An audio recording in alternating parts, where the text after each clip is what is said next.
Welcome to the big game, sports fans. Nerofest is upon us, and I, for one, am stoked to see some fantastic competition this year. The originator of UMU is back, and I hope you're ready.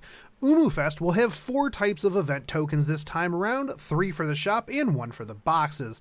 That's right, I am sure by now you have heard of the endless supply of lottery boxes. Crimson Petals will be your lottery box resources. Bronze, silver, and gold medals will net you the items from the shop. No servants with bonuses this time, so the limiters are off and you can use any and all servants to your heart's content. Now, you will have your gotcha CEs that will increase your drop rates on medals. Here's Your Honor will not only increase your NP performance by 15%, but your critical damage by 15% as well.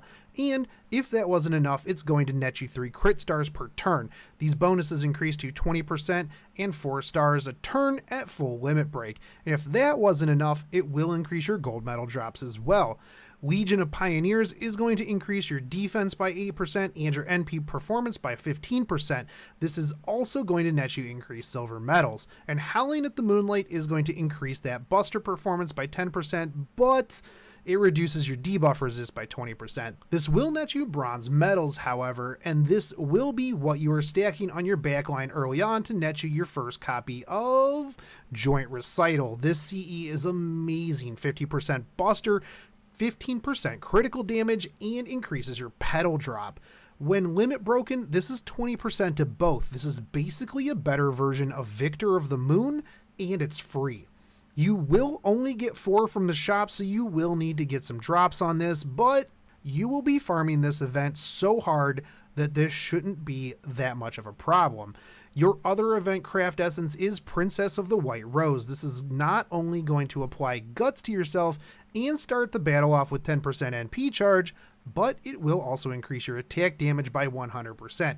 This is the typical attack up CE, and this is going to come from the lottery boxes. And, well, what else comes from these lottery boxes? XP, QP, Mana Prisms, Apples, Archer, Saber, Lancer, Rider, Caster, Assassin, and Berserker statues and monuments, but that's not all. Knights, medals, gears, lanterns, chains, and ta-da, friend points, so you can try to keep pulling for that angry mango. Now, you might be saying, wait, hold up, did you say chains and Knights medals? No way, Shogun, you're full of it. Nope. That's right, unlimited chain works. Like Da Vinci, this can be reset as many times as you want. The first 5, the grand prize is going to be that White Rose CE, and your 6th will be a crystallized lore. But after that, the brakes are off, and you are free to farm as much as you want. Now, I won't be going through every single part of the tournament as it is fairly straightforward, but I will point out a few great places to farm and your optimal spots for medals and petals. When it comes to petals, your 40 AP Monarch node is going to be the best, pretty much par for the course. Gold medals are going to come out of the 40 AP Heroic node, so the step down, again, pretty common for these types of events. Silver will be your 20 AP Intermediate, and bronze will be the Novice. Now, these are the most optimal nodes to farm, so you will still be able to get some silver medals from the Heroic nodes, and if you are looking for bronze, Novice is your best bet, but Advanced will give you all 3.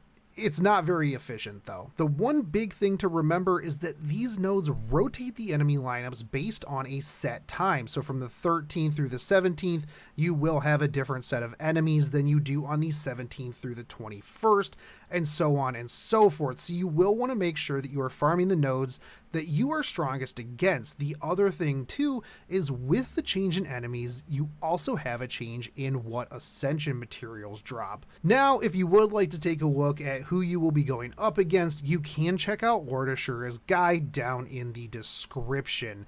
I am going to be going over what nodes I think are best for the Ascension material farming. During the prelims, you have 3 nodes of note: Expert, Heroic, and Monarch. Expert is going to be dropping homunculus babies at around 26.1%, as well as gold and bronze medals.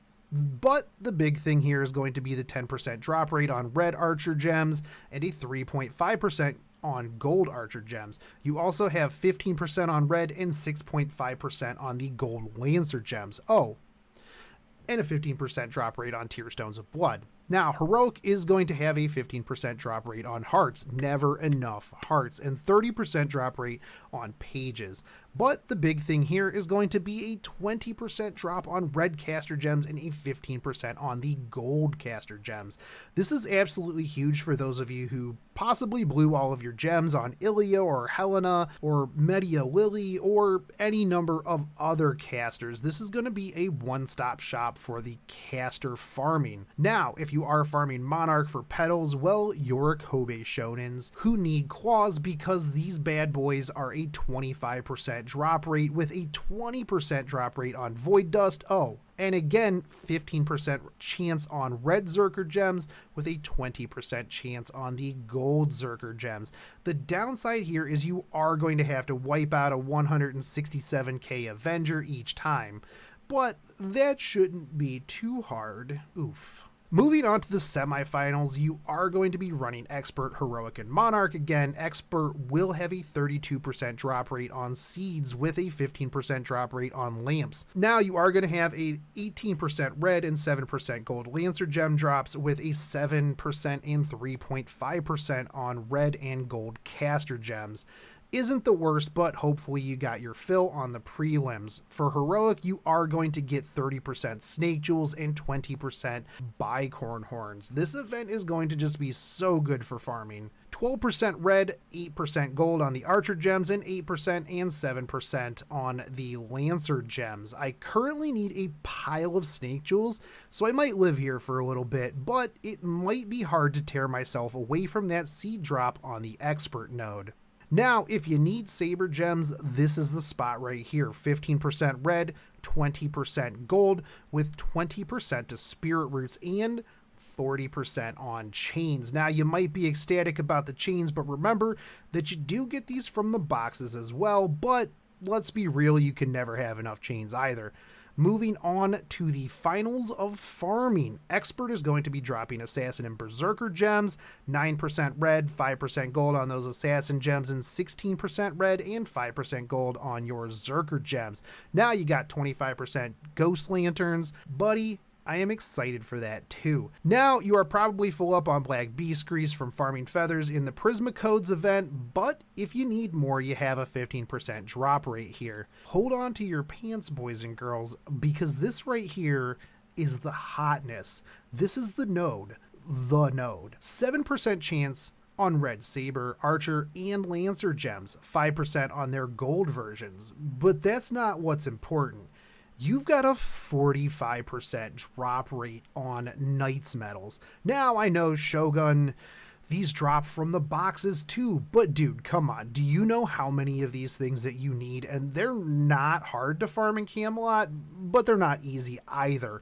I am going to be spending a lot of time here for sure. Now, Monarch, you are going to be getting Rider and Caster gems. So many Caster gems slaps this event. You can fit so many caster gems in this event. 8% red, 10% gold on the Rider gems, and 5% red and 7% gold on the caster gems. 27% drop rate on horseshoes, which is actually pretty sexy for sure, and a 20% drop rate on scarabs, which, to be honest, is also really, really nice. So it's gonna be really hard to determine whether or not I farm Knights medals or if I farm the Monarch node. So there you have it, boys and girls. This is going to be the absolute farm fest of Ascension materials and boxes. You will likely end up in the Monarch stages after you clear the shop, and honestly, they really do have a good drop rate on mats, but if you are looking for something specific, you do have that option as well, even though it will be less efficient in getting the petals. Whew. Now, with that out of the way, let's take a step into the shop. The thing I love about this shop is no monuments or statues. They replace these by gems. And baby, who doesn't need gems? Gold medal shop is going to require 2,600 medals, and I fully suggest getting absolutely everything out of this shop. 500 mana prisms are going to be great because you are going to need these for the upcoming Chaldea lunchtime, plus gems, plus octuplet crystals, plus claws. But make sure you are always getting the CE first, because this is going to be the most important thing out of the shop. Silver Shop is going to net you lamps, feathers, snake jewels, but let's be real, even though they are going to be dropping like crazy, never enough. 2,000 silver medals to clear out this shop. Bronze, well, the one thing I am sad about here is the lack of XP that typically comes with the lowest level shop, but we will be getting a ton of this out of the boxes, so this is fine. Void Dust and shells if you still need shells for your summer servants. If you don't, these may be skippable, but it depends. I would still pick them up just for future use. And foes here as well. Those are always an absolute pickup in my opinion. Some of these can be skipped, like let's say you're sitting on an absolute metric pile of blue gems from farming during the half AP free quest or the half AP training grounds, but why not pick them up just in case? I'm sure you've got some 1, 2, and 3 star servants that would absolutely be happy with a little bit of skill improvement. 2,200 bronze medals will net you everything that you need here. This is the event to use your apples to clear this shop, clear as many boxes as you can, because this is lottery. Take a day off of work, just farm. Farm, farm, farm. Use rainbow apples if you have to, because it would be a good investment in your game. Now you might be saying, well, Shogun, that's not the whole event, but I don't want to make this guide too long, so I will be going over the challenge quests in a follow-up video that's going to be going pretty in-depth on those, so definitely look forward to that. But I would like to take this time to thank Lord Ashura for all the help that he has given me on this guide, as well as all of the other guides. Like I said, his guide is linked down in the description below, and I would like to take this time as well to thank all of the Patreons who help make this channel possible. You guys are the true number one. If you would like to join them, there is a link down in the description. You gain access to my scripts, behind the scene things, polls on what videos I should be making next, as well as private chill sessions, as well as giveaways. So definitely hit that up. But if you would like to support the channel, just hit that subscribe button, smash that bell notification, drop me a like and a comment, and I will catch you next time. Take it easy. UMU.